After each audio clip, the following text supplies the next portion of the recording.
self-imposed deadline for a health care vote just 8 days away. Self-imposed 8 days away. The president stumping in Missouri today and pressure mounting to the point that the liberal left working every room available. Recall yesterday, Speaker Nancy Pelosi saying, go ahead, pass this. We'll tell you what's in it later. Take a listen.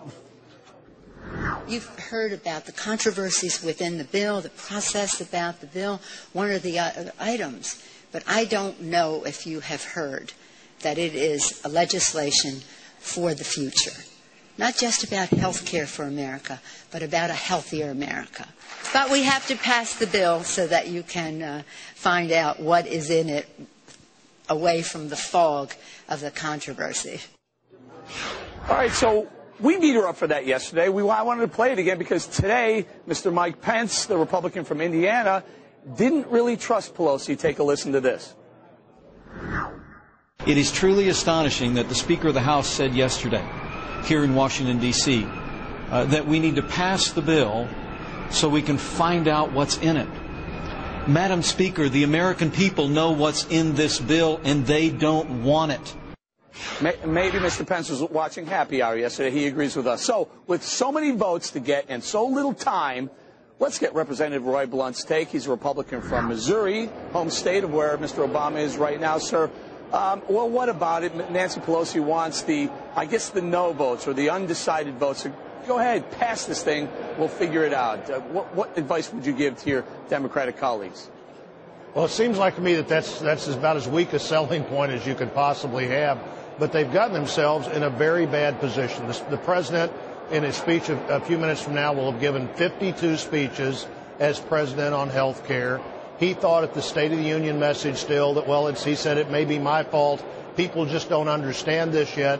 I think Mike Pence was right. People do understand the overall direction that this heads the country, and they don't want to go there. Doesn't mean they don't want to change the system or there aren't great ideas that lots of members of Congress, including me, would be for to change the system, but they don't want to change it in this way, and they know we can't afford it. The number one reason that people should be concerned about this health care bill is it costs too much, and there are better ways to get more competition, make the insurance companies work harder, have more transparency in health care. There are so many things we could do that wouldn't cost billions and hundreds of billions of dollars. Right. Well, that's exactly what I want to talk about. Good segue, because the president is out there. You know, he was out there all week, and then now today in Missouri, he's going to be saying the same thing, targeting, we talked about this a minute ago, the insurance companies and saying, you know, if we don't do anything, you're going to see what you saw in California with the 40% increase. In the Midwest, it was like a 56% increase in your health insurance premiums.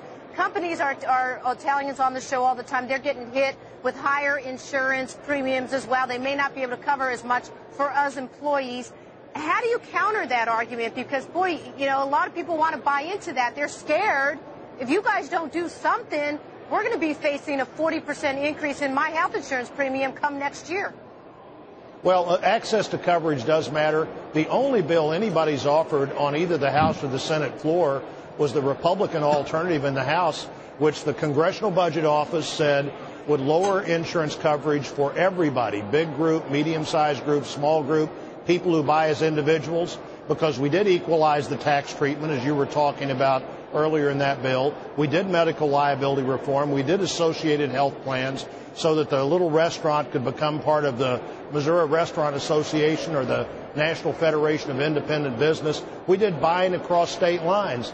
Now, the insurance companies don't particularly like buying across state lines, and the 6 times I voted as a House member to send that bill successfully to the Senate, that it never got on the Senate floor, the insurance companies didn't like that either. But more competition, making the insurance companies work harder for your business to get it and keep it, is the solution here. The solution is not to eliminate the competition by government competing or by spending $200 billion a year of money that we don't have.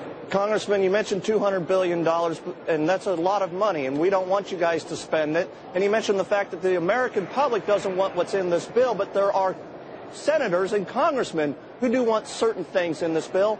I'm not sure the American public want you guys to spend a dime. You yourself voted for the bailouts on Wall Street. You yourself voted for the 2008 stimulus package, and you yourself were part of the Republican regime as they expanded Medicare and Medicaid. I think the American public is saying enough, man. We just want you guys to get out of the way. Let me buy health insurance by myself. No incentives for anybody. Well, I think the incentives should be fair for everybody, and I'm not sure there was ever a question in there. But if the question was like trying last September to do something to stabilize the economy, almost all of the money I voted for is back with interest. I didn't vote for the second half when we started talking about bailing out car companies and everything else. But the money's back. You know, there's no deficit there. The money's back there with interest. And on adding prescription drugs to Medicare, we also created health savings accounts. We created the Welcome to Medicare physical. And for the first time ever, you organized a system rather than trying to operate a system. It's a lot cheaper than anybody thought. And we're going to run out of time real quickly. I think everyone needs to know this. Explain to us the process over the next 8 days. Is Pelosi going to pick up the phone and say, hey, Mr. Blunt, get to Washington right now, we're voting? How does that happen? Well, she might do that. And surely they're not going to do that till they think they've got the votes. They're obviously doing everything they can to convince their members that no matter how much you hate the Senate bill or how hard it's going to be to explain that you voted for the Cornhusker Compromise and the Louisiana Purchase and Medicare Advantage only in parts of Florida, that you've got to do this. I'm not sure they can convince their members to do that based on the fact that some of the problems might be able to be solved by a reconciliation bill. But there are lots of ideas out there. I've got 12 bills you can find by looking at royblunt.gov.com that would help make this system more competitive and better. The question here is not do what the president and Nancy Pelosi and Harry Reid want to do or don't do anything.